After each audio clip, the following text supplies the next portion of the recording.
Hello everyone, welcome to our channel study time for you.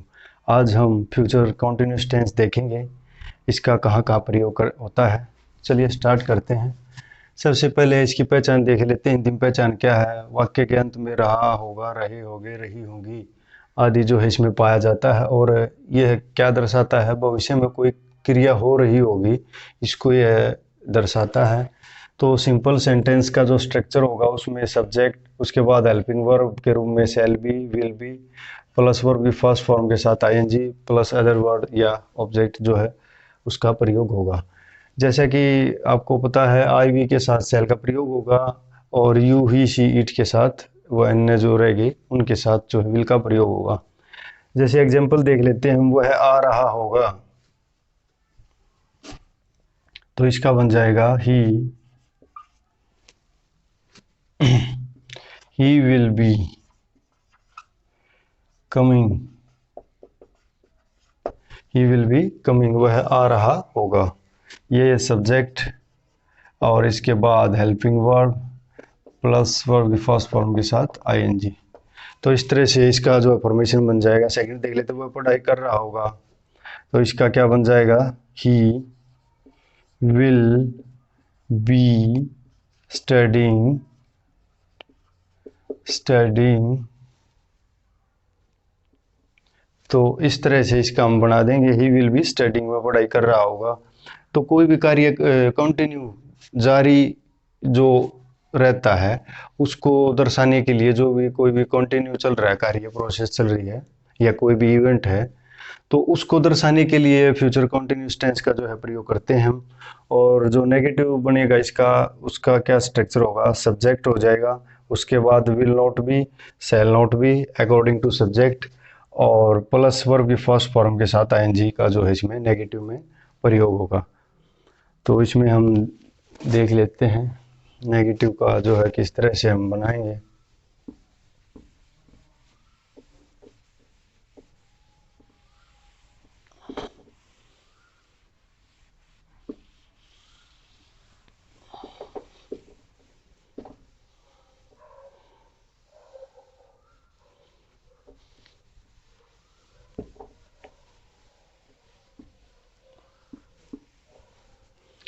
तो negative का जो इसका बन जाएगा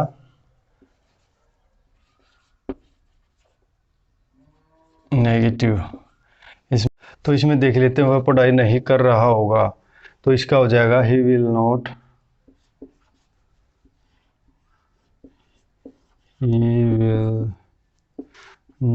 B studying, he will not be studying. वे खेल नहीं रहे होंगे, तो इसका हो जाएगा they will not be study playing, तो वो नहीं खेल रहे होंगे। तो इस तरह से हम इसका जो है नेगेटिव बना सकते हैं। तुम नहीं खेल रहे होगे, you will not be playing. तो इस तरह से सभी का स्ट्रक्चर जो है हम बना सकते हैं आसानी से। तो अब जो है इसका इंटेरोगेटिव देख लेते हैं क्या रहेगा।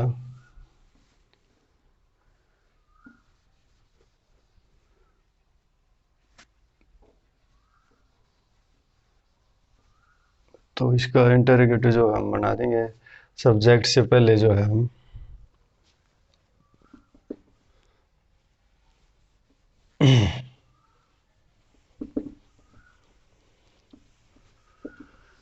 विल सेल का विल और सेल का प्रयोग जो है सब्जेक्ट से पहले कर देंगे और सब्जेक्ट के बाद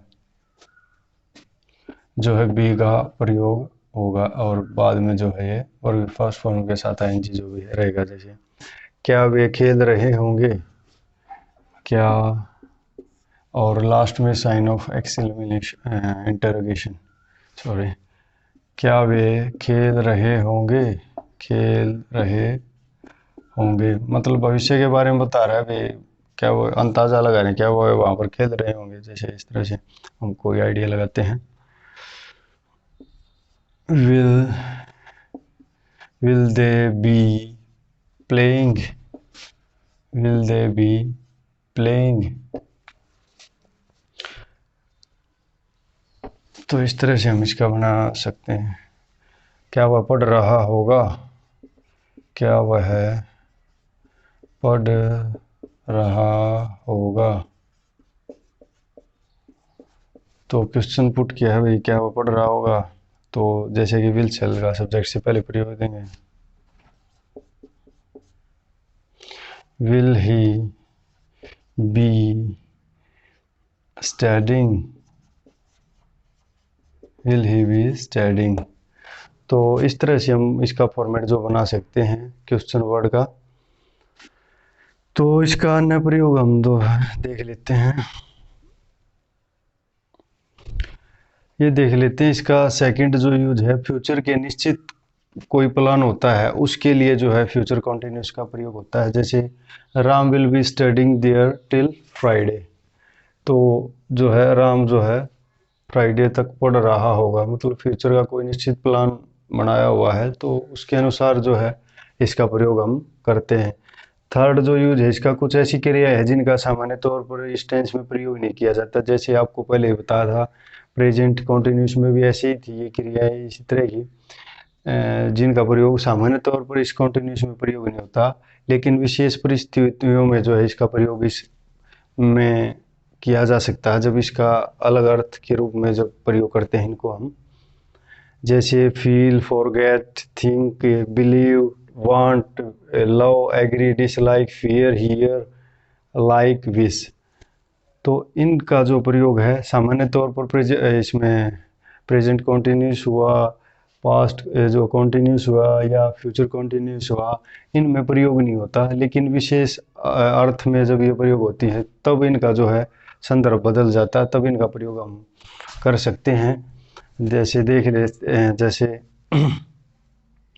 ही लव्स यू, वह तुमसे प्यार करता है। तो इसके साथ लव के साथ ऐसी आई इसे लगाकर प्रेजेंट इंडेफिनिट में हम इसका प्रयोग कर सकते हैं सामान्य तौर पर, लेकिन ये नहीं कह सकता हम कि ही इज लविंग यू, वह तुम्हें प्यार कर रहा है।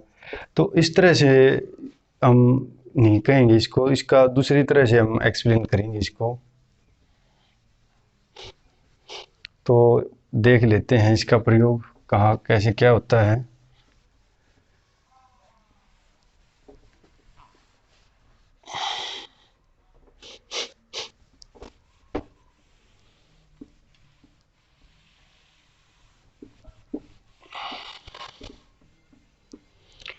इसका देख लेते हैं। जैसे फील होता है, फील महसूस करना होता है, महसूस करना। तो इस संदर्भ में इसका नॉर्मल जो है प्रेजेंट या अन्य उसमें जो प्रयोग कर सकते हैं हम। जैसे ही फील, जैसे he feels, he feels like, महसूस करता है, ही फील्स,